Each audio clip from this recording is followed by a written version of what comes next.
साथियों नमस्कार। मैं चेतन आनंद देव प्रभा प्रकाशन पटल पर आप सभी का हार्दिक स्वागत करता हूं।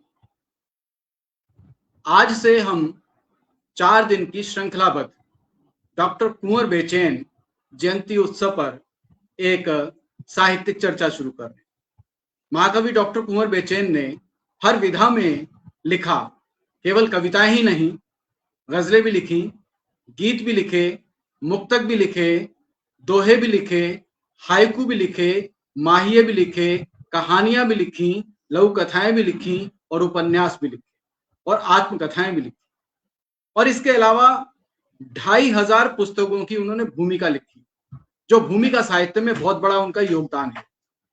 इसके अलावा उन्होंने 5000 कवि सम्मेलनों के इतिहास को संजोया।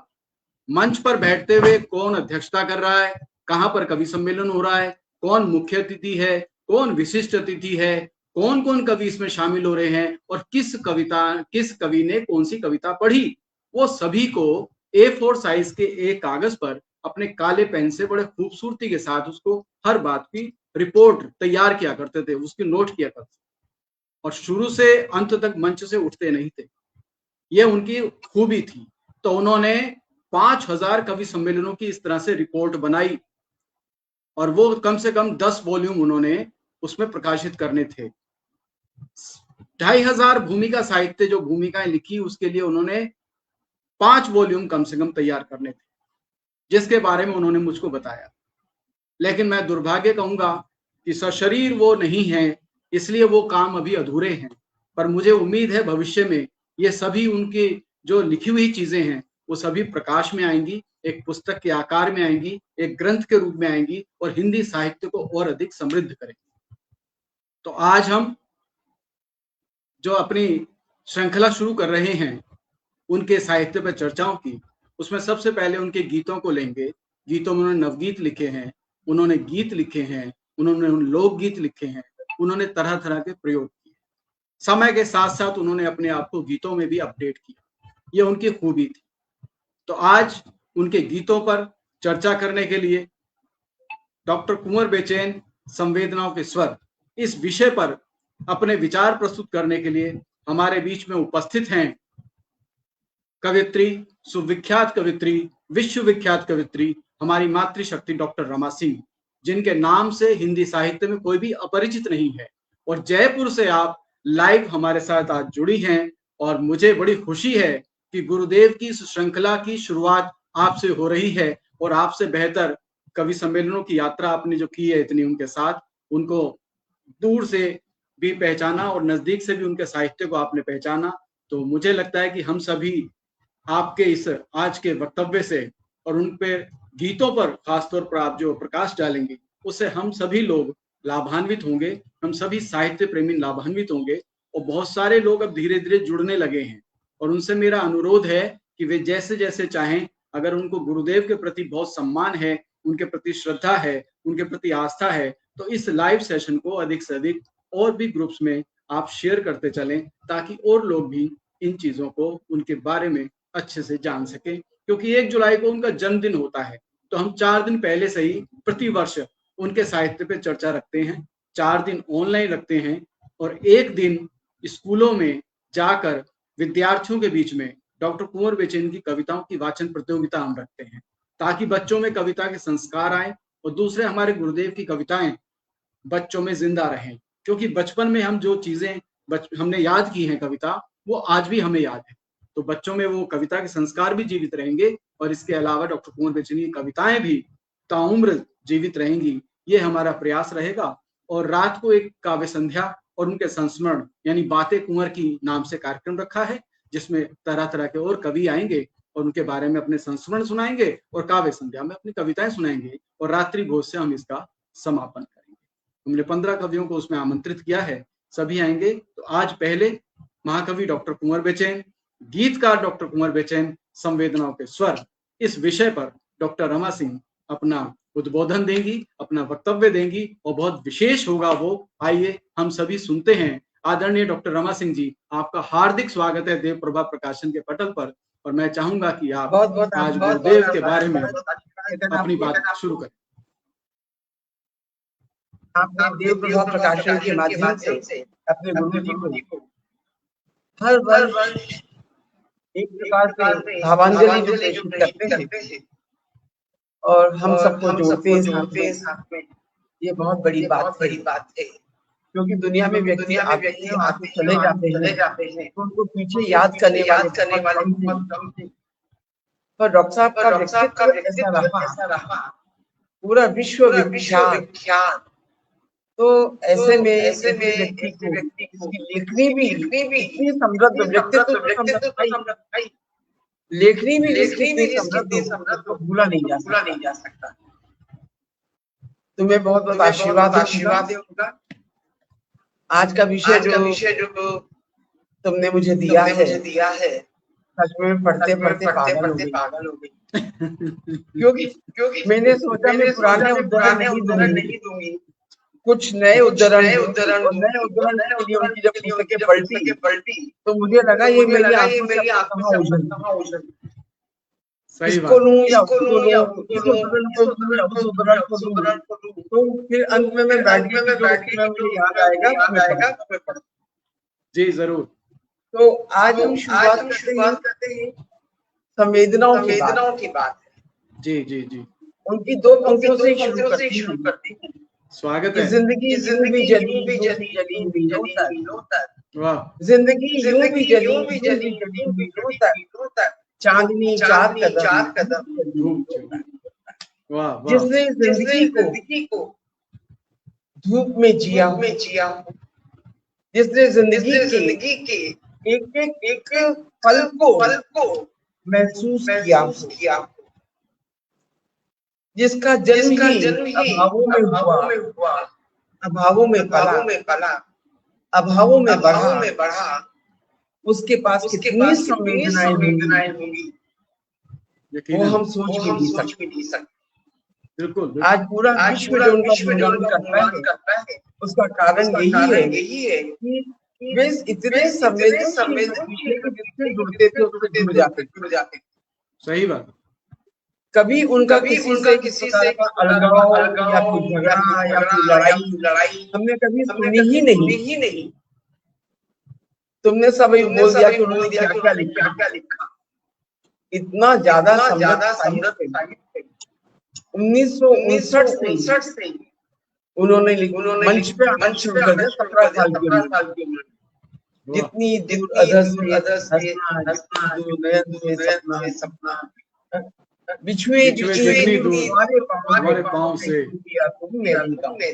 17 साल की उम्र क्या होती। जिस डॉक्टर कुंवर बेचन को नहीं पता था कि कॉलेज जाते हैं तो धारीदार पजामा पहन के नहीं जाते। पहले दिन कॉलेज गए तो वो ऐसे ही गए जैसा उन्होंने बताया। पर उनकी भावना जब वो कॉलेज जा रहे हैं उनको ये नहीं पता कि बाहरी जिंदगी क्या, बाहर मुझे कैसे जाना है, कैसे समझना है। वो तो अंतः में डूबे हुए थे, अपने आप में डूबे हुए थे।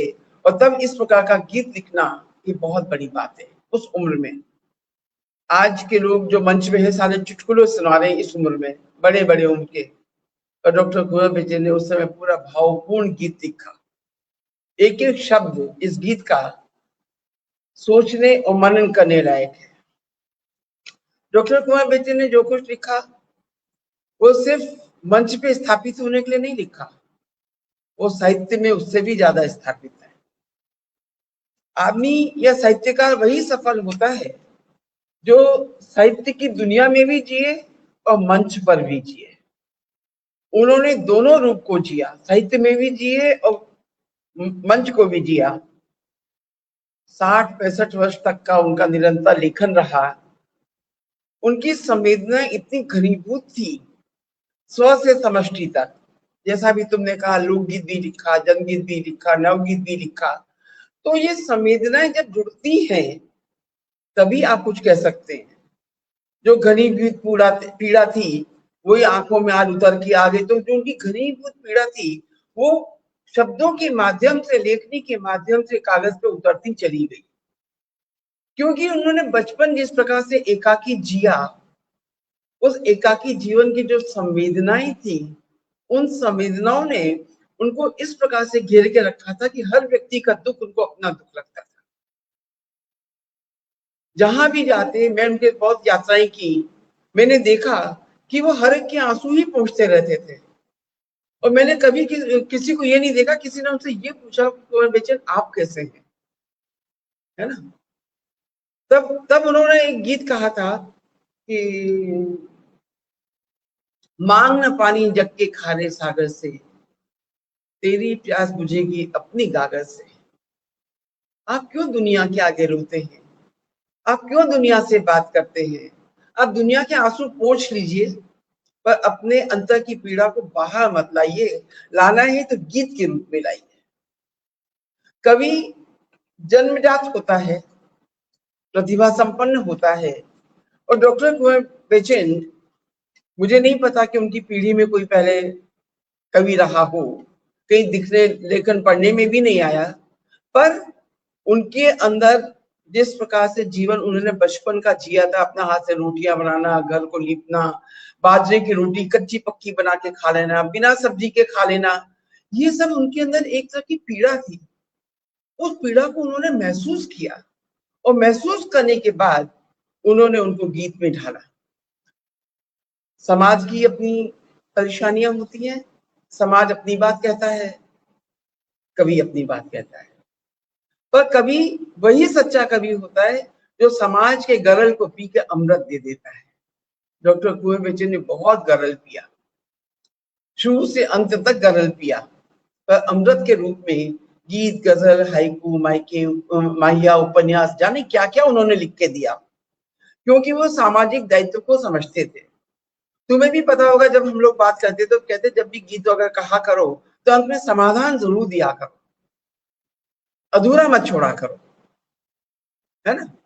उनके तो वो भाव था कि अगर आप किसी को कह रहे हैं कि ये चीज गलत है तो ये सही कैसे हो सकती है, ये बताओ, है ना। और इसके लिए वो बहुत कार्य करते थे। मैंने उनको देखा है कि एक गीत को लिखने के बाद कई कई बार उसको दोहराना, कई कई बार उसको पढ़ना, कई कई बार काटना, यहां तक कि पब्लिश होते होते भी कट जाते थे।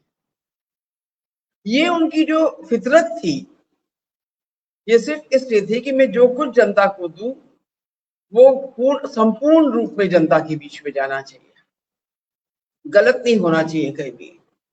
जैसे हमारी माँ कहती थी कि आप जो भी लिखो उसका अर्थ करके देखो, उसका अर्थ क्या जाता है, अगर अर्थ सही जा रहा है तो बात सही है। डॉक्टर कुंवर बेचन में मैंने ये बात देखी थी कि जो कुछ भी लिखते थे उसका अर्थ भी करके देखते थे कि मैं जो लिख रहा हूँ वो जो पढ़ेंगे या विद्यार्थियों के बीच में जाएगी, जबकि उस समय नहीं पता था कि वो कभी पाठ्यक्रम का हिस्सा भी बनेंगे, पर बन सकते हैं, उम्मीद तो कर सकते हैं, सपना तो देख सकते हैं। तो उन्होंने भी ये सपना देखा था कि कभी पाठ्यक्रम के बीच में अगर मैं जाऊं और बच्चे अगर पढ़ेंगे तो इस गीत का क्या अर्थ होगा।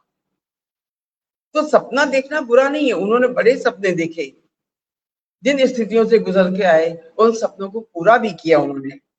क्योंकि सबसे बड़ी चीज है कि एक जगह उन्होंने लिखा, एक गूंगे की वसीयत हूं लिखा लो मुझको। वास्तव में साहित्य गूंगे की अनुभूति का शाब्दिक बयान है,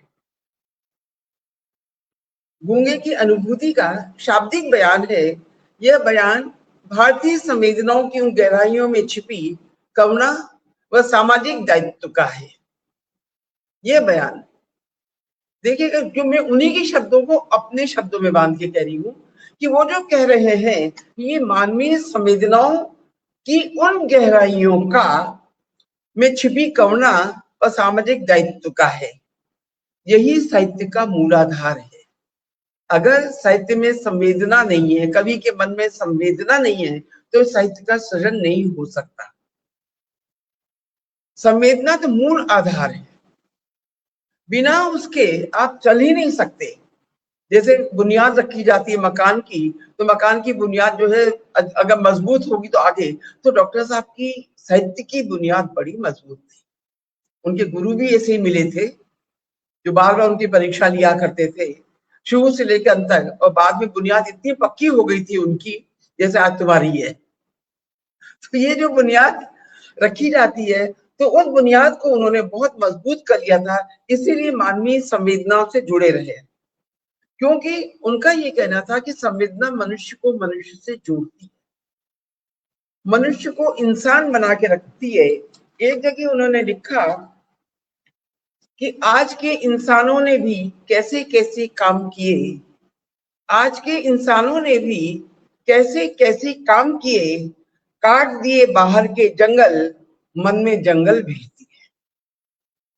क्या बात है, काट दिए बाहर के जंगल, मन में जंगल भेज दिए। तो जिस मन में जंगल होगा वहां संवेदनाएं कहां से आएंगी?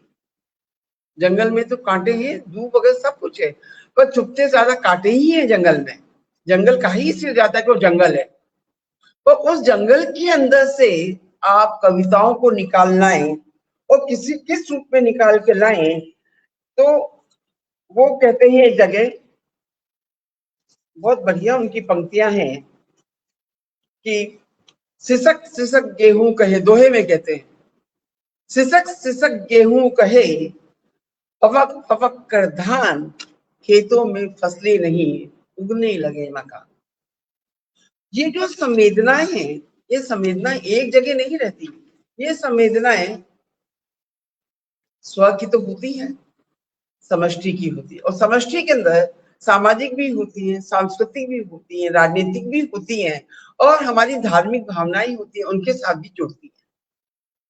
संवेदना किसी एक ये नहीं कि किसी ने प्रेम गीत लिखा तो संवेदन का गीत हो गया। प्रेम गीत तो संवेदनाओं से उपज ही है, क्योंकि पहले प्रेम तो मूल है जीवन का। इस जीवन के मूल से और जो चीजें जुड़ती चली जाती हैं, समाज जुड़ता है, क्योंकि समाज, व्यक्ति सामाजिक प्राणी है, और सामाजिक प्राणी होने के नाते वो एक से दो, दो से तीन जुड़ते चले जाते हैं, तब समाज बनता है। तो वो कहते हैं संवेदनाएं मनुष्य को जोड़ती हैं और आपस में एक दूसरे से प्रेम और सौहार्द की भावना को आगे बढ़ाने का कार्य करती हैं। संवेदना शब्द की व्युत्पत्ति तो मैं नहीं जाऊंगी, तो उस पर जाने का कारण भी संवेदना, समान वेदना, पर आजकल का जो पाश्चात्यकरण हो गया है, उस पाश्चात्यकरण में संवेदना शब्द ही हो गया है। या मैं कहूं कि आज की शिक्षा पद्धति ऐसी हो गई है जिसके अंदर कोई किसी से जुड़ता नहीं, या मैं कहूं कि एकाकी परिवार हो गए हैं, उसमें माता पिता दोनों अपने कार्य में व्यस्त हैं और बच्चों के पास बैठने का समय नहीं, तो बच्चों के पास इमोशंस, जिसको हम कहते हैं भावनाएं कहते हैं, वो कहां से आएंगी? सिर्फ आज का जो समय है उसको पैसे से जोड़ दिया गया है, पैसा पैसा पैसा। डॉक्टर कुंवर विजयन इसके उसमें कहते हैं कि जिंदगी का अर्थ चुकना हो गया है और चुकने के लिए है ऋण बहुत सारे। आप कितने ऋण चुकाएंगे? पितृ ऋण है, ऋषि ऋण है, गुरु ऋण है, माता पिता का ऋण है। इन सब ऋण को चुकाना है, तो चुकाने की भावना तो होनी चाहिए ना। आज वो भावना ही नहीं है। तो इन सब ये चीजें डॉक्टर कुंवर विजयन को बहुत परेशान करती रही हैं, और इसीलिए एक जगह मैंने कहा था, पढ़ा था कि प्रतिभाएं पैदा नहीं की जा सकती हैं, वे तो जन्मजात होती हैं। कुंवर विजयन जन्मजात कवि थे, ये पीढ़ी दर पीढ़ी चलती हैं, आज उनके बच्चे भी लिख रहे हैं। हाँ, उनका रूप बदल सकता है, क्योंकि व्यक्ति पर्यावरण से ज्यादा प्रभावित होता है। जब वो एक बड़ा हो जाता है तो बाहर के वातावरण में आता है तो उससे प्रभावित होता है, और वो ये जो प्रकृति से भी सीखता है, मानव प्रकृति से भी सीखता है, बाह्य प्रकृति से भी सीखता है, दुनिया को देखता है और उसके अनुरूप वो कार्य करता है। तो इसलिए सीखने की जो आग है उसके अंदर, ये आग जलते रहनी चाहिए। ये ऐसी आग है मनुष्य के भीतर की जो उसको शीतलता देती है, तो स्वयं जलता है, पर अपना अपनी शीतलता भी जब वो लिख लेता है ना, तो इतना संतुष्ट होता है कि मैंने कुछ दिया है लिख के समाज को। तो ये आग जो सीखने की आग है, इस सीखने की आग के साथ शीतलता का जुड़ना बहुत जरूरी होता है। तो यही आग उसे धर्म, अर्थ, काम, मोक्ष इन सब से जोड़ती है, उसके जीवन की दिशा को निर्धारित करती है। तो डॉक्टर कुंवर विजयन में आग बहुत ज्यादा थी, हर समय उनकी लेखनी तुमने भी देखा होगा चलती ही रहती थी। 10 लोगों के बीच में भी हम सफर करते थे, सारे कभी आपस में ताश खेल रहे हैं, बात कर रहे हो, डॉक्टर फोर विजन की अपनी लेखनी गाड़ी में चलती चली जा रही, जाने कितना लिख लेते थे, पता नहीं उनके दिमाग में कितना चलता था, कितना था उनके। मतलब मैं तो कभी कोई सोच के हैरान होती हूँ चेतन कि शायद कुछ अलग प्रकार का व्यक्तित्व है ना, अलग प्रकार का व्यक्तित्व, क्योंकि उन्होंने जीवन को इतने करीब से देखा, तो उस करीब से देखने के बाद उसको लेखन में लाना, किस रूप में लेके आना है। तो उनकी निगाह में सबसे पहले घर अच्छा होना चाहिए। व्यक्ति का घर सिर्फ ईंट गारे का मकान होता है, और घर बनता है प्रेम से। तो उनके मन में जो भाव थे घर के लिए, वो इतने अच्छे थे। घर की जैसे बांसुरी का स्वर, घर की जैसे बांसुरी का स्वर दूर रहकर भी सुनाई दे, बंद आंखों से दिखाई दे। बंद आंखों से ईश्वर दिखाई देता है, उनको बंद आंखों से घर दिखाई देता था, क्योंकि घर से बहुत दूर रहे, घर को अपने भीतर महसूस करते रहे कि मैं घर से दूर तो हूँ। व्यक्ति की अपनी व्यवस्थाएं होती हैं, तो घर से दूर तो हूँ, कभी सम्मेलन में जाना है तो जाना ही है, परंतु वहां भी बैठ के अपने घर को बंद आंख करके देख ले, ऐसा व्यक्ति मैंने बहुत कम देखा है। क्योंकि घर से दूर गए तो कोई बात नहीं, पत्नी अलग है, वो अलग है, तो वो अपनी बंद आंखों से घर को देखते रहे। फिर घर है तो माता पिता है, तो माता पिता के लिए कहते हैं पत्नी, माता पिता के ऊपर भी उन्होंने कविता लिखी, और पत्नी के लिए कहते हैं, तू मेरे घर में बहने वाली एक नदी, तू मेरे घर में बहने वाली एक नदी में नाव, जिसे रहना है हर दिन बाहर के रेगिस्तान में। नाव है बाहर के रेगिस्तान में, ना जल भी नहीं है। कितनी बड़ी बात कही गई, ये हर कोई व्यक्ति सोच नहीं सकता। नाव हो के रेगिस्तान में, नाव होगा तो पानी में तैरेगी, तो उनकी नदी तो घर में है, उनकी नदी तो घर में है। तू मेरे घर में बहने वाली एक नदी, पर मैं हूं नाव, पर मेरी किस्मत क्या है, रेगिस्तान में बहना, रेगिस्तान में रहना। मैं तुझसे दूर हूं, पर तुझसे दूर नहीं रह सकता, क्योंकि मेरी नदी तो तुम। ये महसूस करना, ये संवेदना, ये बहुत बड़ी संवेदना है, जिसको हर व्यक्ति महसूस नहीं कर सकता। महसूस करना, क्योंकि अनुभूतियां और अनुभव दोनों चीज होती है। अनुभूति होनी चाहिए, आज अनुभूति खोती चली जा रही है ना। अनुभूति जाने कहाँ चली गई है। फिर वो बेटियों के लिए कहते हैं, तो बहुत प्रसिद्ध गीत है, बेटियां शीतल हवाएं हैं, दूर तक है, क्योंकि बेटी उनके लिए तो देवी के रूप में है। ये तरल जल की पराते हैं, लाज की उजली कनाते हैं, मतलब शब्दों का प्रयोग देखिए, है ना, है ना। हे पिता का घर हृदय जैसा, ये हृदय की स्वच्छ बातें हैं। क्या कहने, क्या कहने, ऐसे गीत के रचयिता संवेदना से तो परिपूर्ण नहीं है। और पुत्र के लिए कहते हैं, तुम हमारे प्यार का सपना, तुम हमारे प्यार का सपना, तुम बड़े तो कद बड़ा अपना।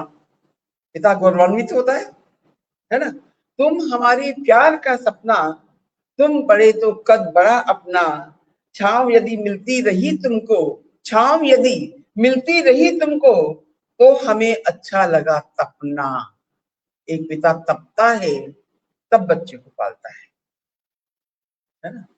एक बच्चे के लिए सारी उम्र दे देता है ना। पुत्र तुम उज्जवल भविष्य मेरे, उन्होंने लिखा है। क्या क्या सपने नहीं देखते हैं पिता होके अपने बच्चों के लिए, घर के लिए, परिवार के लिए, क्योंकि पहले घर है, उसके बाद सब पूरा समाज है। समाज तो है ही, पर पहले घर अपना होना चाहिए, उसके बाद समाज की तरफ जाते हैं। तो घर में आते थे, देखते थे, तो एक दिन अपने बेटे को समझाते हुए कहते हैं कि देखो चीजें भी बोलती हैं। तो पुत्र ने कहा कैसे, तो देखो ये आईने पे धूल है ना, ये तुमसे कह रहा है मुझे साफ कर दो। ये जो दो चप्पलें दूर दूर पड़ी है ना, ये तुमसे कह रही है मुझे एक साथ रख दो। मतलब क्या चीज, क्या सोच, संवेदना की सोच देखिए, है ना। और फिर वो कहते हैं, अगर चीजें बोलती कि न, कहते हैं अगर तुम एक पल भी ध्यान देकर सुन सको तो, अगर तुम एक पल भी ध्यान देकर सुन सको तो तुम्हें मालूम होगा कि चीजें बोलती है ना। तो अपने घर को संवारना, अपने घर को सजाना, अपनी हर चीज सहेज के रखना, ये डॉक्टर साहब का विशेष कार्य था, क्योंकि वो हर चीज से एक एक कागज के छोटे छोटे टुकड़े भी सहेज के रखते थे, क्योंकि जहां जो कागज मिल गया उसी पे लिख लिया, जो जो जो कुछ मिला उसी पे लिख लिया। तो ये जो सहेजने की आदत थी, ये संवेदना से इतनी जुड़ी हुई है, क्योंकि हम उसी चीज को सहेजते हैं जिससे हम जुड़ते हैं। बिना जुड़ाव के हम किसी चीज को सहेजते नहीं है। तो डॉक्टर साहब ने पहले घर को सहेजा, फिर समाज की ओर बढ़े, और एक जगह वो कहते हैं अपनी भूमिका में, पुस्तक की भूमिका में कहते हैं, तुम केवल दिमाग से जीते हो, तुम केवल दिमाग से जीते हो, और मैं सिर से पांव तक जीना चाहता हूं। तुम केवल दिमाग से जीते हो और मैं सिर से पांव तक जीना चाहता हूं। परमात्मा ने शरीर को पूर्णता दी है, और मैं उससे पूर्णता से क्यों ना जिया, तो उसको पूर्णता से क्यों ना जिया जाए, है ना। सिर से पांव तक जीना जाना, और शरीर को ईश्वर ने दिया है पूर्णता के साथ, तो उसे पूर्णता के साथ क्यों ना जिया जाए। तो वो कोई भी चीज छोड़ना नहीं चाहते अपने आसपास। समाज है तो समाज है, देश है तो देश है, राजनीति है तो राजनीति है, धर्म है तो धर्म है। तो ये जो अनुभूतियां थी, ये अनुभूतियां संकेतों के माध्यम से उन्होंने अपने काव्य में पिरोई। और किस प्रकार से वो कहते हैं, देखिएगा, सामाजिक जो चेतना है, उसकी बात जब भारत आजाद हुआ, उन्होंने समय तो आजादी के समय से अब तक का सारा देखा, तो उस समय कहते हैं, आजादी से पहले वो जो दीवाने थे खादी के, आजादी से पहले वो जो दीवाने थे खादी के, आजादी के बाद कहाँ है वो परवाने खादी के। प्रश्न है ना, क्योंकि उन्होंने उस रूप को देखा है आजादी का। और खादी के नाम पे खादी चलती थी, खादी घरों में बुनी, उसको काता जाता था, और फिर खादी के कपड़े पहन, पर आजादी के बाद वो खादी कहाँ चली गई, ये प्रश्न है इनका। कि वो खादी होती तो शायद देश की स्थिति नहीं होती। फिर एक जगह वो कहते हैं, बहुत, ये समझिए कि युद्ध का वातावरण था, उन्होंने 1962 का युद्ध देखा, उन्होंने 65 का युद्ध देखा, उन्होंने 1971 का युद्ध देखा। तो उन युद्ध को देखने के बाद वो कहते हैं, आसमान काला काला है, बादल बरसेंगे। आसमान काला काला है, बादल बरसेंगे। बड़ी उमस है, बड़ी घुटन है, बोझिल सांसों में। बड़ी उमस है, बड़ी घुटन है, बोझिल सांसों में। एक आग सी लगी हुई है, अनबुझ प्यासों में। अधरों पर जलती ज्वाला है, बादल बरसेंगे। अधरों पर जलती ज्वाला है, बादल बरसेंगे। आसमान काला काला है, बादल बरसेंगे। किस रूप में उन्होंने सामाजिक जो स्वरूप था उसका चित्रण किया, क्योंकि सभी ये कहते हैं कि आप कितना भी आसमान में उड़ लीजिए, दाना चुगने तो चिड़िया धरती पे ही आती है। तो समाज जो है वो हमें कथ्य देता है, समाज हमें विषय देता है। समाज की जो परिवर्तनशील जो प्रवृत्तियां हैं, इसमें जो अत्याचार है, इसमें जो शोषण है, इनमें जो जो जो चीजें हैं वो हमें लिखने के लिए बाध्य करती हैं। एक जगह वो कहते हैं परिवर्तन पे, जिस सोच से पछुआ चली, पाश्चात्य सभ्यता आ रही है, जिस सोच से पछुआ चली, आंधी खड़ी है गांव में। जिस सोच से पछुआ चली, आंधी खड़ी है गांव में। उखड़े कलश है कपकपी इन मंदिरों के पांव में। ये जो स्थितियां उस समय की थी, बड़ी विडंबना थी उस समय, इस समय इस प्रकार की बात कहने में। और आपातकाल जब आया तो आपातकाल में वो कहते हैं, सीधे सीधे नहीं कहते हैं, आपातकाल में वो कहते हैं जब लोहे की जंजीरों से जकड़ा गया,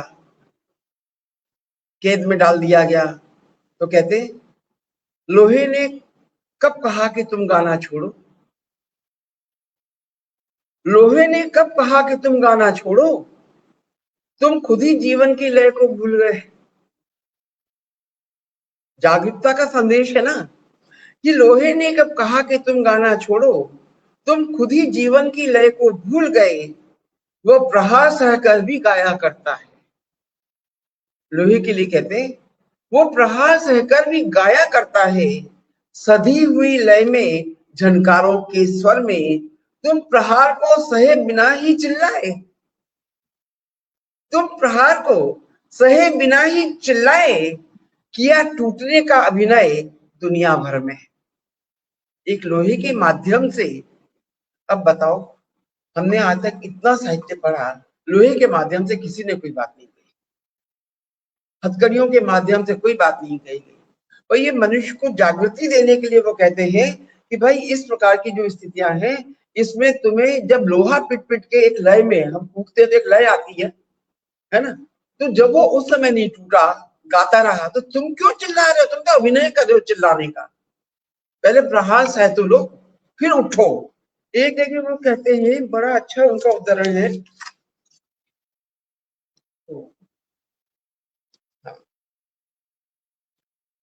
एक बंदूक डराने आई, एक इनकी कविता है, जो किसी भूखे के पेट को काटकर, जो किसी भूखे के पेट को काटकर पेट पर हाथ को फेर कर सो रहे, पेट पर हाथ को फेर कर सो रहे, छू न पाई उन्हें एक भी हथकड़ी, छू न पाई उन्हें एक भी हथकड़ी, एक वे हैं जो कि बीड़ियां ढो रहे, जबकि हम कह रहे हैं, जबकि हम कह रहे, वो ये नहीं कह रहे मैं कह रहा हूं, जबकि हम कह रहे हैं महल की छतें उठो, जबकि हम कह रहे हैं महल की छतें उठो, ये उदासीन फुटपाथ ऊपर करो, उदासीन फुटपाथ गरीब लोग, ये उदासीन फुटपाथ ऊपर करो, एक बंदूक आई डराने लगी और कहने लगी हाथ ऊपर करो। बताओ किस प्रकार की चीजें, क्या सोच अलग प्रकार की।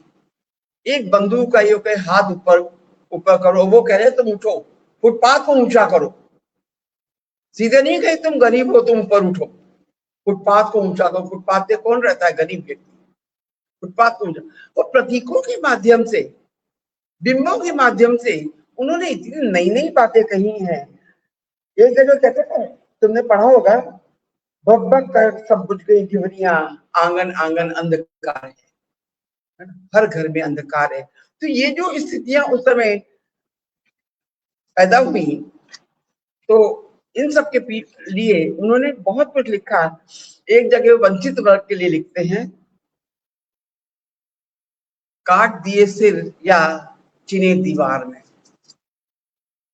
काट दिए सिर या चिने दीवार में, रे कलम मत टेकना घुटने किसी दरबार में, रे कलम मत टेकना घुटने किसी दरबार में, हो सके तो तू पसीने में नहाकर बैठना, कलम से कह रहे हैं, हो सके तो तू पसीने में नहाकर बैठना, आह आंसू दर्द गम के पास जाकर बैठना। कौन कहेगा, सब खुशी ढूंढते हैं, वो कहते हैं आंसू गम के पास जाकर बैठना, हर दुखी के दुख का किस्सा सुनाकर बैठना, हर दुखी के दुख का किस्सा सुनाकर बैठना, सो रहे हो जो उन्हें फिर से जगाकर बैठना। जागने का संदेश, तू सदा ही गीत गाना स्वेद के सत्कार, स्वेद के सत्कार के, तू सदा ही गीत गाना स्वेद के सत्कार के। ये लिखने वाले डॉक्टर कुंवर बेचैन, उनकी नजर से कोई अछूता नहीं रहता, कोई भी, चाहे राजनीति हो चाहे आपातकाल हो, है ना। जैसे उनका गीत है, जिसे बनाया वृद्ध पिता की शमजल ने, दादी की हंसुली ने, माँ की पायल ने, उस घर की कच्ची सच्ची दीवार, कच्ची सच्ची में सारा कुछ, उस घर की कच्ची सच्ची दीवारों पर मेरी टाई टंगने से टकराती है। वो कच्ची सच्ची में ये जो परिवर्तन है, वो सारी बात दो शब्द में आ गई। ये शब्दों का जो संयोजन एक अलग प्रकार का है और पूरी संवेदनशीलता के साथ है, आप उसे छोड़ नहीं सकते। ये परिवर्तन, ये उनका वो इसी प्रकार से उनका वो एक गीत हो रहा है ना, वो टांकना, क्या है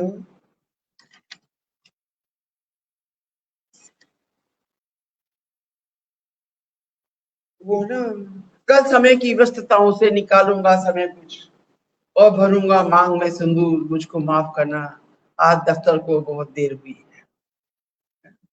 ये जो व्यस्तताओं का गीत है, कितना मन कि कहते हैं बच्चे को मारना मत, बच्चे को डांटना मत, है ना। तो ये जो अंदर का प्यार है, एक वात्सल्य है, एक ममत्व है। क्योंकि जो कवि होता है ना, वो आधा तो नारित्व के गुण उसमें होते ही है, वात्सल्य होता ही है उसमें, ममता होती है उसमें, है ना। तो वो गुण कहीं अलग से संवेदनशीलता के रूप में उनके कई गीत ऐसे हैं। बद्री बाबुल के अंगना जाइयो प्रसिद्ध गीत है, कहियो जी राम राम प्रसिद्ध गीत है। ये जो गीत है, हाँ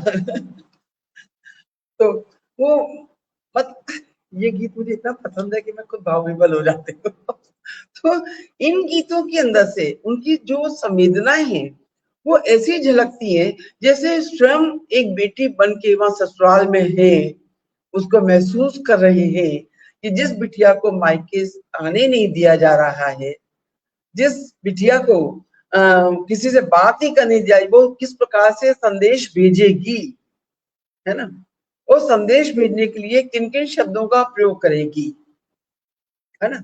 ये जब तक आप महसूस नहीं करेंगे आप लिख नहीं सकते। महसूस करना बहुत जरूरी है और उन्होंने इन चीजों को महसूस किया है। जबकि उनकी दोनों बहनें बहुत जल्दी चली गई थी, उसके बावजूद भी उनके अंदर कहीं वो भाव था कि आज मेरी बहन होती तो शायद राखी भेजती, आज बहन होती तो ऐसा करती, आज बहन होती तो वैसा करती। क्योंकि जिस चीज का अभाव होता है ना, वो याद बहुत आती है, उस चीज को हम भूल नहीं पाते। तो डॉक्टर कुंवर बेटे ने जो लोकगीत लिखे और उसके बाद उन्होंने जनगीत लिखे, जनगीत अलग प्रकार के गीत है, उसके अंदर पूरी जनता की आवाज को उन्होंने लिया है। एक जगह उन्होंने लिखा, अभी बताती हूँ, उन्होंने बहुत बढ़िया जनगीत में लिखा है।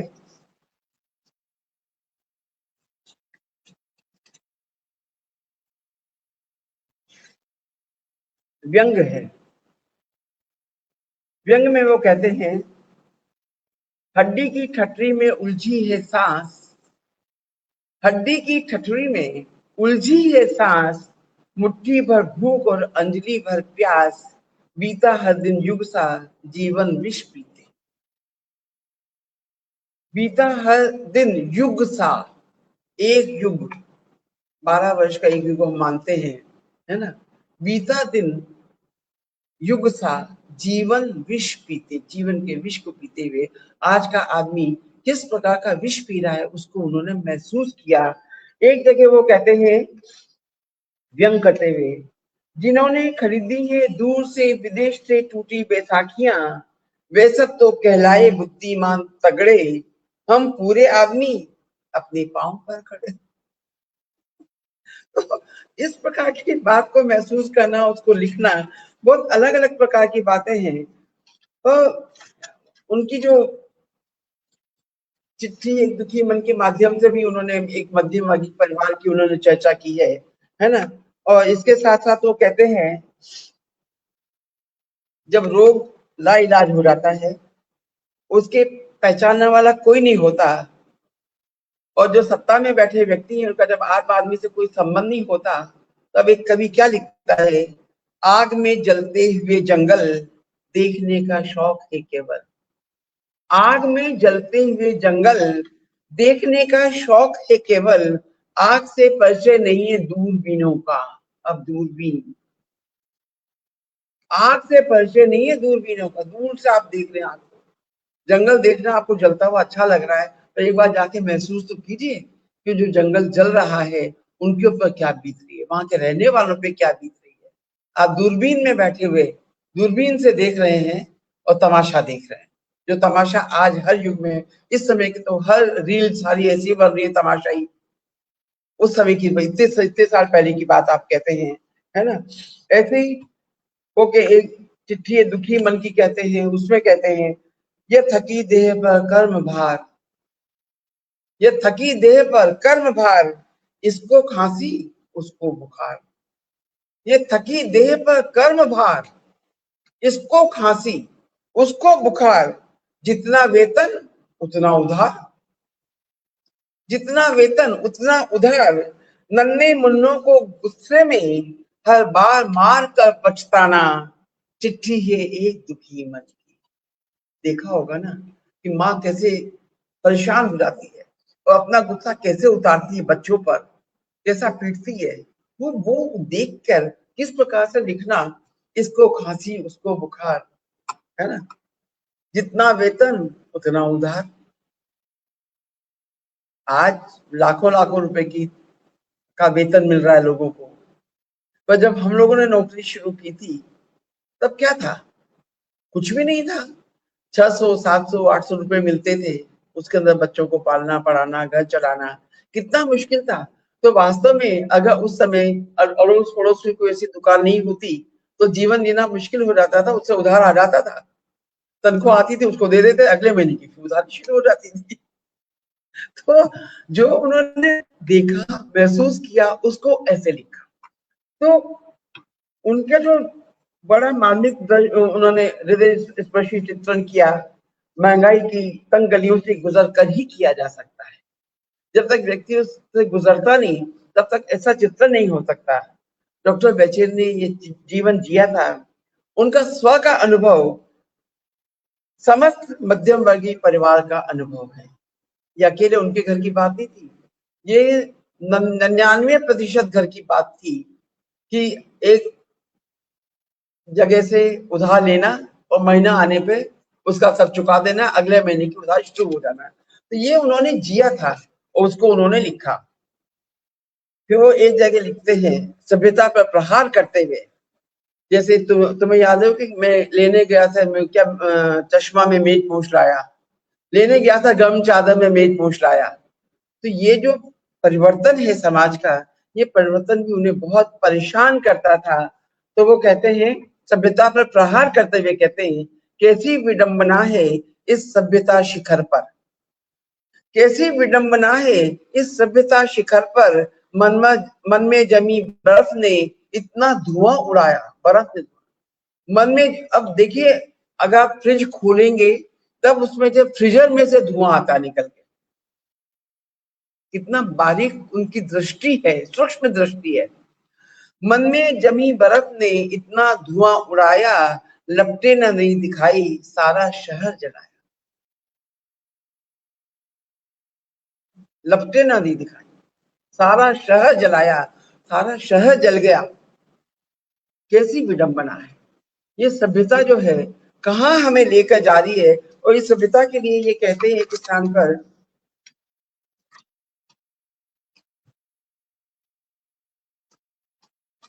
हाइकू में एक जगह कहते हैं जमीन पर बच्चों ने लिखा घर, जमीन पर बच्चों ने लिखा घर, रहे बेघर। हाइकू, जमीन पर बच्चों ने लिखा घर, ये आज की सभ्यता है। ये किस प्रकार से हमें एक दूसरे से अलग कर रही है, एक दूसरे से वंचित कर रही है, और किस प्रकार से हम काम कार्य कर रहे हैं। इसी प्रकार से इन्होंने एक जगह और लिखा था, घाव है कुछ और, आज की सभ्यता पे घाव है कुछ और, यह हम और हैं, घाव है कुछ और, यह हम और हैं, सिर्फ कोहरा धूप का सिरमौर है, सिर्फ कोहरा धूप का सिरमौर है, रोग से है आज धनवंतरी अलग। रोग से है आज धन्वंतरी अलग। कितने कम शब्दों में कितनी बड़ी बात है ना। रोग हमारा कहाँ है, इलाज क्या हो रहा है, हो भी रहा है नहीं हो रहा है ना। सारा उल्टा पल्टा काम चल रहा है ना। और इसी तरह एक जगह वो और लिखते हैं, किस प्रकार से बात लिख जाते हैं, छा गया यह सोच सन्नाटा शहर में। छा गया यह सोच सन्नाटा शहर में, क्यों पसीने को गया डांटा शहर में। पसीने को गया, छा गया यह सोच सन्नाटा शहर में, क्यों पसीने को गया डांटा शहर में। पिस रहा है बीच का तबका शहर में, पिस रहा है बीच का तबका शहर में, लोग कह रहे हैं पिस रहा आटा शहर में।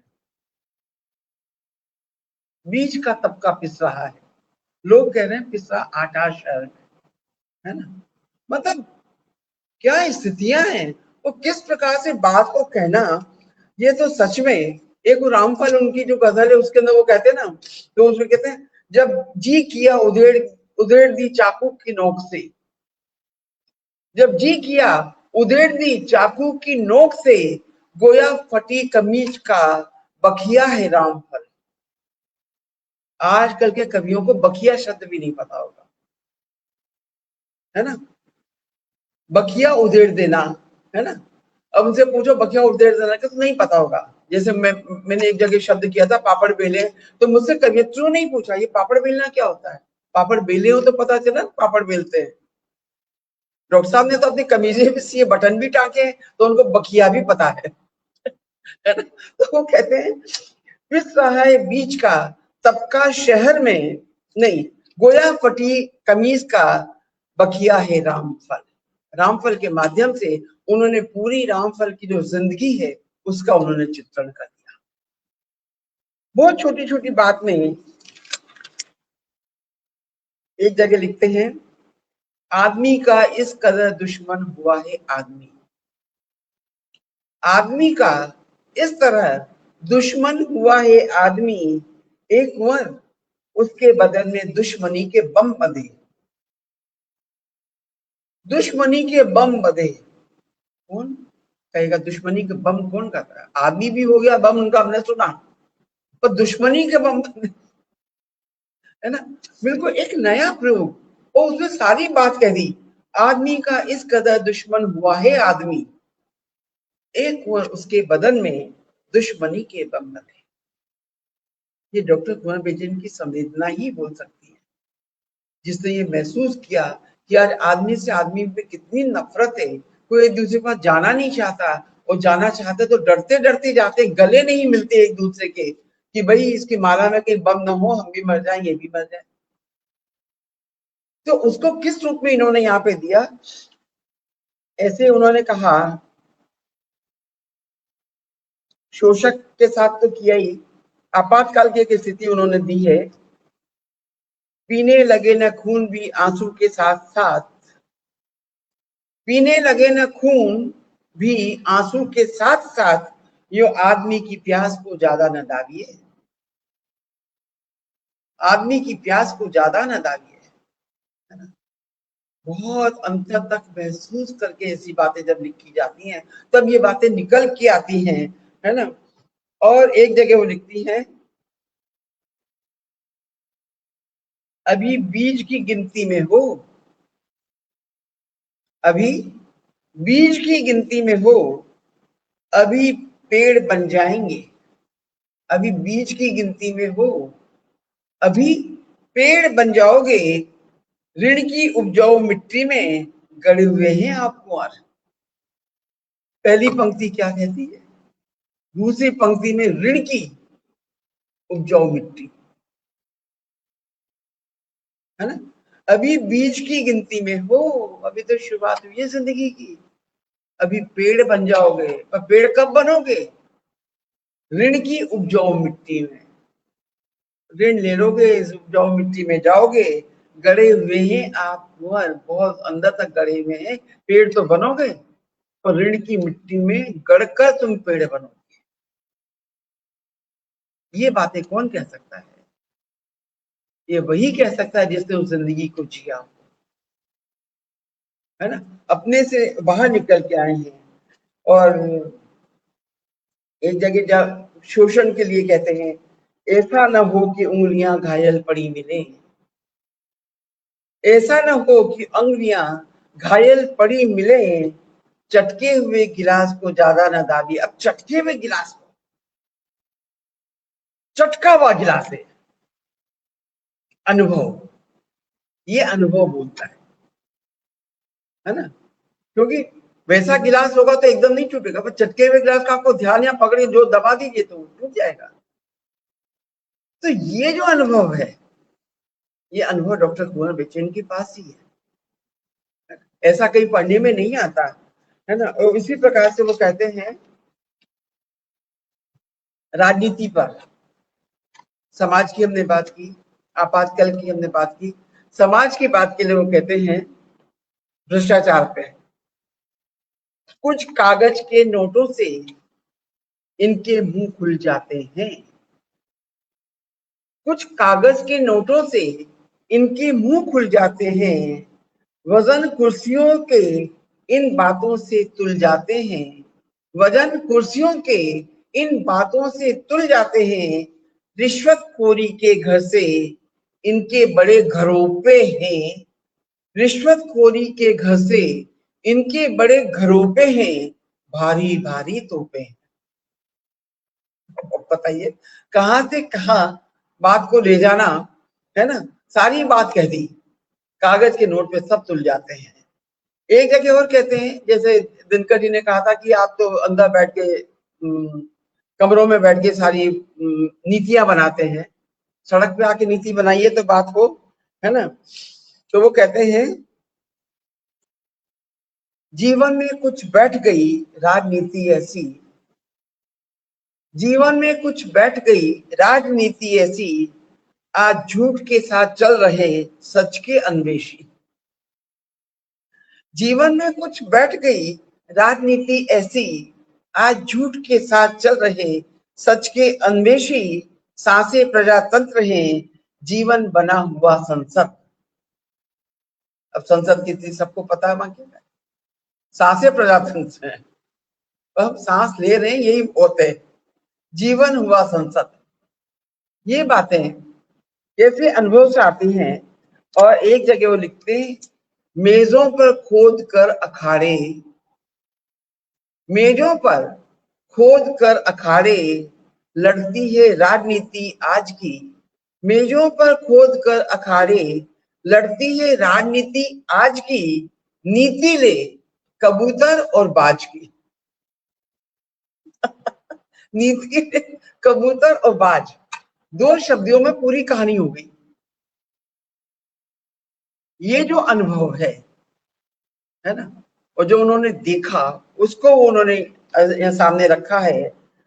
एक जगह तुमने पढ़ा होगा, फड़फड़ा कर पंख तो चुप हो गए, अलगनी पर किंतु पिंजरा डूबता है ना। फड़फड़ा कर पंख तो चुप हो गए, अलगनी पर किंतु पिंजरा बोलता है। और एक जगह लिखते हैं, इतने तीर तनाव हवेली में, घायल है हर भाव हवेली में, इतने तीर तनाव हवेली में, घायल है हर भाव हवेली में, सिर्फ किराएदार बदलते हैं, सिर्फ किराएदार बदलते हैं, और न कुछ बदलाव हवेली में, है ना। तो आप सत्ता परिवर्तन कितना भी कर लीजिए, वो जो स्थिति है वो आपके सामने है कि सब ऊपर ऊपर हो रहा है, अंदर सभी स्थितियां चल रही हैं, जो तब थी वो अब भी हैं। आपातकाल की स्थिति में एक दो और कहते हैं, बड़ी अच्छी पंक्तियां हैं, वे हाथ नहीं हंगामे हैं, जो कील जड़े बूटों से दबे रहे, कील जड़े बूटों से दबे रहे। हथेली देखिए, इसके ऊपर अगर बूट रख दिया जाए कीलों वाला, क्या कितना दर्द महसूस होता होगा, है ना। वे हाथ नहीं हंगामे हैं, जो कील जड़े बूटों से दबे रहे, वह आंख नहीं फूटी कोड़ी है, वह आंख नहीं फूटी कोड़ी है, जो दिखती भरे देख नहीं पाती। वो आंख नहीं फूटी कौड़ी है जो दिखती भर है, देख नहीं पाती, जिनकी जिह्वा फटी रबड़ की चिड़िया है। क्या बात है, जिनकी जिह्वा फटी रबड़ की चिड़िया है, जो सजती तो है बोल नहीं पाती। फटी रबड़ की चिड़िया जो सजती तो है बोल नहीं पाती, जो पाँव नहीं, अब अगली पंक्ति देखो, जो पाँव नहीं पाजामे हैं। कहां से निकाले ही इन्होंने, जो वो पाँव नहीं पाजामे हैं, जो चले नहीं खूंटी पर बंधे रहे। वो पाँव नहीं पाजामे हैं, जो चले नहीं खूंटी पे बंधे रहे। पाँव होते तो चल के जाते ना, तो पाँव नहीं है। हम चाहते बहुत कुछ करना है, वह एक जगह अटके पड़े, वहां से हम निकलना ही नहीं चाहते, हम आंख खोल के देखना नहीं चाहते। हमारी जिह्वा जो रबड़ की वो हो गई है ना, फटे रबड़ की गुड़िया है। तो बताइए इस प्रकार की जो स्थितियां हैं, ये किस प्रकार से डॉक्टर कुंवर विजय ने इनको महसूस किया, कैसे इनको लिखा और किस प्रकार से आगे बढ़े। उन्होंने रिश्वतखोरी, भ्रष्टाचारी, इन सब पे बहुत लिखा। जिंदगी बस भाग्य का लेखा नहीं, कर्म है वो हाथ की रेखा नहीं। जिंदगी बस भाग्य का लेखा नहीं, कर्म है वो हाथ की रेखा नहीं। हर नजर से महल तो देखे मगर, हर नजर से महल तो देखे मगर, नींव में जो था उसे देखा नहीं। है ना, नींव का पत्थर देखना बहुत जरूरी होता है। इसलिए उनका मन शोषितों के साथ लगता है, वंचितों के साथ लगता है, जो समाज में अत्याचार हो रहे हैं उनके साथ लगता है, और वो तरह तरह की जो स्थितियां हैं उनके साथ सिर्फ देखते नहीं है, चिंतन मनन करते हैं। उसके बाद उसको निकालते हैं वहां से। एक जगह लिखते हैं कि कार की रैली में तिजोरी के खजाने, ये कार की रैली में तिजोरी के खजाने, हे स्वर्ग की शैली में तिजोरी के खजाने, हे इत्र की थैली में तिजोरी के खजाने, निर्धन की कमाई है पसीने की नदी।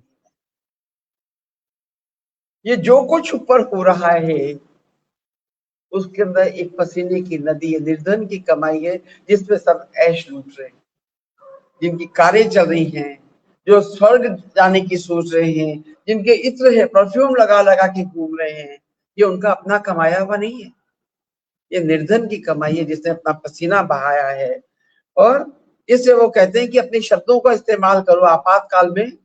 जो सोच कहते हैं शब्द शब्द हैं नहीं कारखाने, शब्द शब्द हैं नहीं कारखाने, इन पर तालाबंदी ठीक नहीं। उस समय तालाबंदी हो गई थी, नहीं बोल सकते थे, पर डॉक्टर कुंवर विजय ने लिखा कि इन पर तालाबंदी ठीक नहीं। आप कलमकार की कलम को रोक देंगे तो आप आगे नहीं बढ़ पाएंगे, क्योंकि वही समाज का आदर्श है, वो आईना है, वही आईना दिखाता है कि आप क्या कर रहे हैं। इसीलिए कहते हैं मसनद के जब पांव दबाती हो कविता, मसनद के जब पांव दबाती हो कविता, रोज कुर्सियों के घर जाती हो कविता।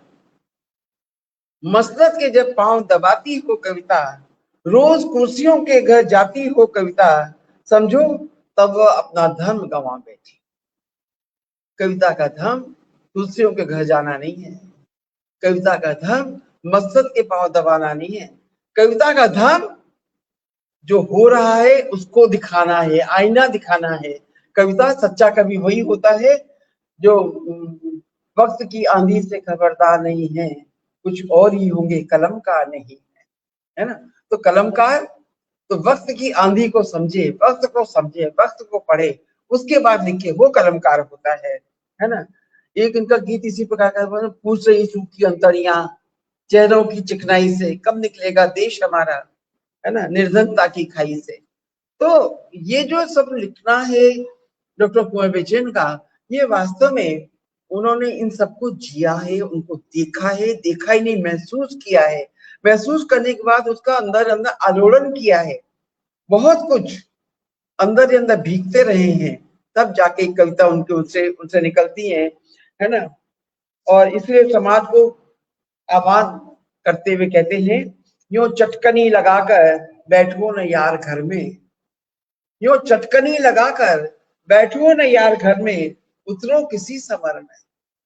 किसी कहीं तो युद्ध कर लो, यहाँ नहीं तो वहां करो, वहां नहीं तो वहां करो, कहीं तो करो, अपने अंदर की जोश को जागृत करो, कहीं तो उतरो। और ये समर तलवार लेके चलने का नहीं, लेखनी को पहना करो।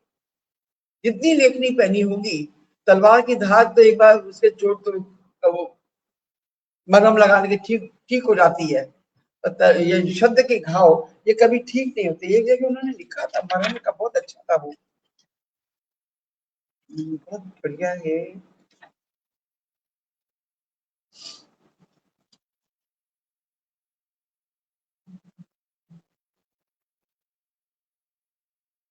मरहम का भी मुझे मिल नहीं रहा, मैंने कोई लिखा तो था, बहुत सुंदर वो था उसका।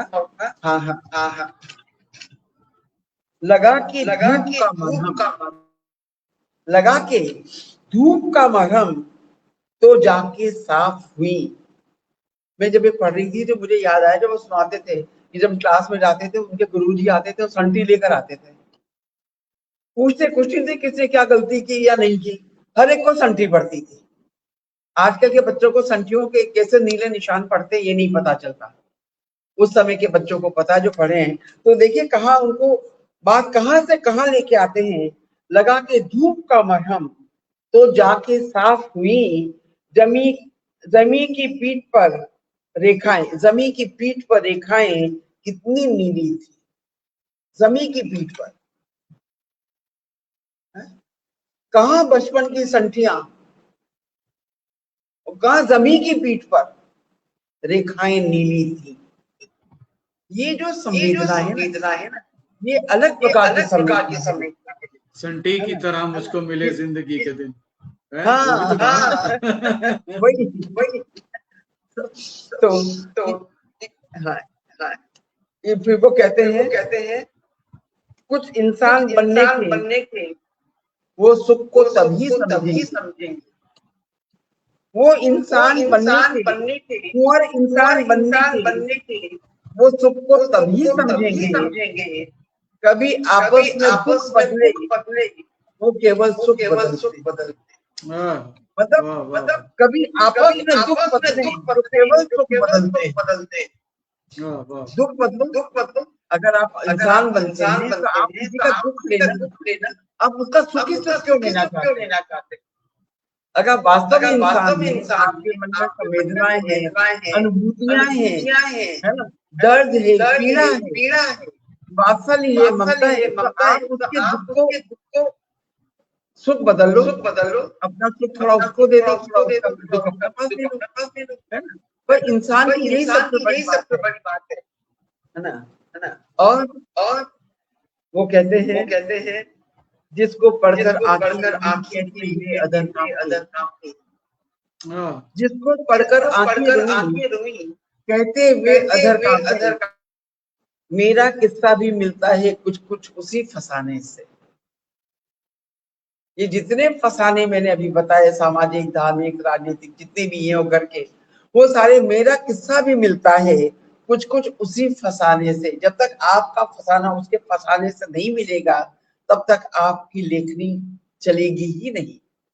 वो अनुभव जो उसका अनुभव है, उस अनुभव को आपको लेना पड़ेगा, तब जाकर आप कुछ कह पाएंगे, कुछ लिख पाएंगे। और इस प्रकार से डॉक्टर कुंवर बेचन ने जाने कितने के फसानों को अपना फसाना बनाया, जाने कितनों की बातों को अपनी बातें बनाई, और तब जाके उन्होंने लिखा।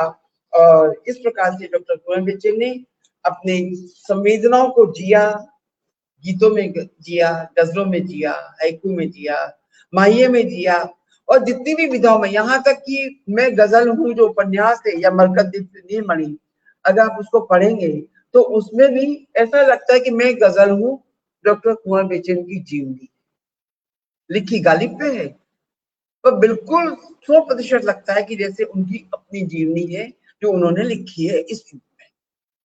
मरकतदीप नीलमणि अलग प्रकार का उनका उपन्यास है।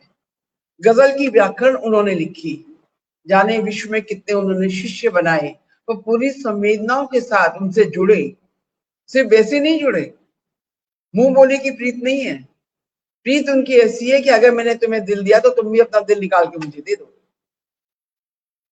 और इसलिए जब तुमने उनका पूरे 1 वर्ष तक कार्यक्रम किया था तो विश्व के कितने लोग पूरे वर्ष जुड़ते रहे और फिर भी कुछ ने कहा कि हम छूट गए। ये जो संवेदनाओं का स्तर जो है, उनका जो ओरा था ना, ओरा बहुत बड़ा था। उस ओरे में सबको बांध लिया करते थे और नित नए प्रयोग करने के साथ नित नई संवेदनाओं को जीना, उनको लिखना, ये डॉक्टर कुंवर बेचन की लेखनी का धर्म था। उनकी लेखनी का धर्म था। उनमें उनका धर्म नहीं कहती कि हाँ उनका कुछ इस प्रकार का धर्म है। उनकी लेखनी उनसे लिखवा लेती थी, बैठने नहीं देती थी, है ना, क्योंकि वो कहते हैं गीत मेरी शिराओं में रक्त की तरह दौड़ता है। गीत मेरी शिराओं में रक्त की तरह दौड़ता है, मेरे सीने में दिल की तरह धड़कता है। गीत मेरी शिराओं में रक्त की तरह दौड़ता है, मेरे सीने में दिल की तरह धड़कता है और सांसों की तरह चलता है। गीत मेरी रचना धर्मिता और मेरी रचनाशीलता दोनों के लिए प्राण वायु जैसा है, उसके बिना मैं निष्प्राण हो जाऊंगा। तो जो गीत की संवेदनाओं को इस रूप में जीता हो कि गीत के बिना मैं निष्प्राण हो जाऊंगा, तो सोचिए कि उसका हृदय कितना संवेदनशील होगा, जो औरों को अपना बना लेती है। इसे कहते हैं दुनिया बहुत सुहानी है, इसको और सुहाना कर, सबकी बात न माना कर। तो यही हम इसको समाप्त करते हैं। तो ओके कि क्या रहा और क्या नहीं रहा। बहुत बहुत अब मैं आभार कहूंगा तो ये शब्द छोटा रहेगा, लेकिन आपने गुरुदेव डॉक्टर कुंवर बेचैन जी के गीत का नहीं, पूरे कवि रूप का, और उनमें जो संवेदनाएं भीतर भीतर उनके टहलती थी, वो सभी तरह से आपने समेटा। उनके गीतों पर प्रकाश डाला, गीतों के प्रकार पर प्रकाश डाला, उनके जनवादी गीत, उनके प्रगतिवादी गीत, उनके लोक गीत, उनके श्रृंगार के गीत, हर तरह के गीतों पर प्रकाश डाला। प्रकाश ही नहीं डाला, उनके जीवन के भीतर क्या क्या हलचलें थी और कविता कहाँ कहाँ पहुंची उनकी, आपने जनमानस तक उनकी कविताएं कैसे संवेदनाओं में टहलती थी, ये सब आपने अपने चरित्र उसका कविताओं का, उनकी कविताओं का भी सामने रखा। तो इतनी अद्भुत व्याख्या मुझे नहीं लगता कि लोगों ने इतनी सुनी हो। और इस तरह के गीत भी उन्होंने लिखे हैं, ये भी लोगों ने नहीं सुने होंगे, क्योंकि सारे गीत जो आपने उदाहरण के रूप में प्रस्तुत किए हैं वो सारे के सारे मैंने भी नहीं सुने, पूरी तरह से बताऊं, क्योंकि उनके नवगीत जो बहुत पहले के थे।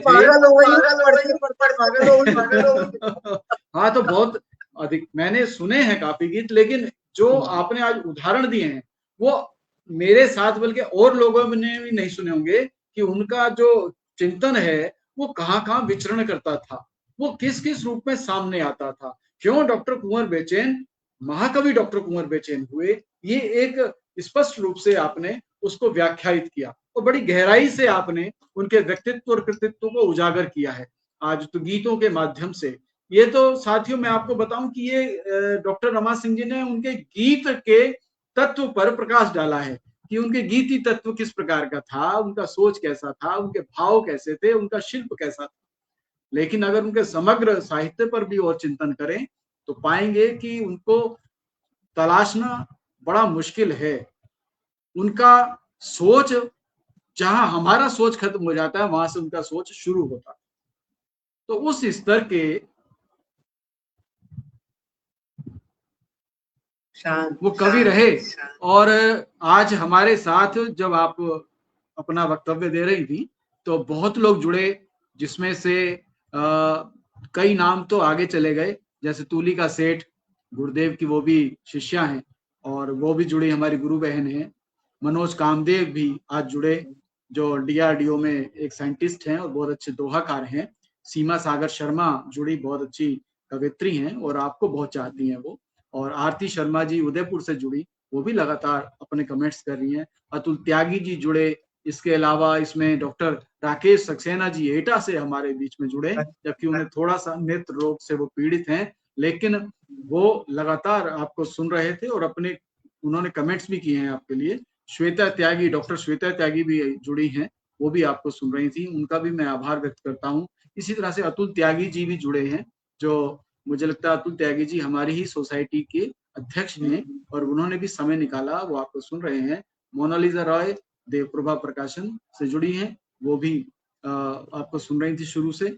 ऐसे बहुत सारे लोग हैं जो आपको सुन रहे हैं। मधुबाला जी, डॉक्टर मधुबाला श्रीवास्तव, वो आपको सुन रही थी लगातार। तो ऐसे बहुत सारे लोग प्रत्यक्ष रूप से आपको सुन रहे थे और कितने ही लोग जो है जो अप्रत्यक्ष रूप से भी आपको सुन रहे थे, लेकिन वो सामने नहीं आ रहे हैं। मगर मुझे लगता है कि वो आपकी इस वक्तव्य को बाद में सुनेंगे तो उन्हें बहुत लाभान्वित होंगे, क्योंकि एक पूरा वक्तव्य आपका शोध परक रहा और मुझे लगता है कि बहुत सारे शोधार्थी जो उन पर शोध कर रहे होंगे गुरुदेव पर, वो उनके काम आएंगी ये सारी बातें, ये सारी चीजें, क्योंकि आपका विवेचन आपके जो शिक्षक रूप है उससे भी निकल कर आया और आपके जो कवित्री वाला रूप है वो उससे भी निकल के आया, और जो हम डॉक्टर कुंवर बच्चन को व्यक्ति के रूप में भी जानते हैं वहां से भी आपने बहुत सारी बातें निकाली। तो आपने भी अपने कई रूपों से उनके कई रूपों को व्याख्यायित किया है, तो इसलिए मैं आपका आभार कहना मेरा छोटा रहेगा, लेकिन आप हमारे पटल पर आए, अपना आशीर्वाद दिया गुरुदेव के बारे में।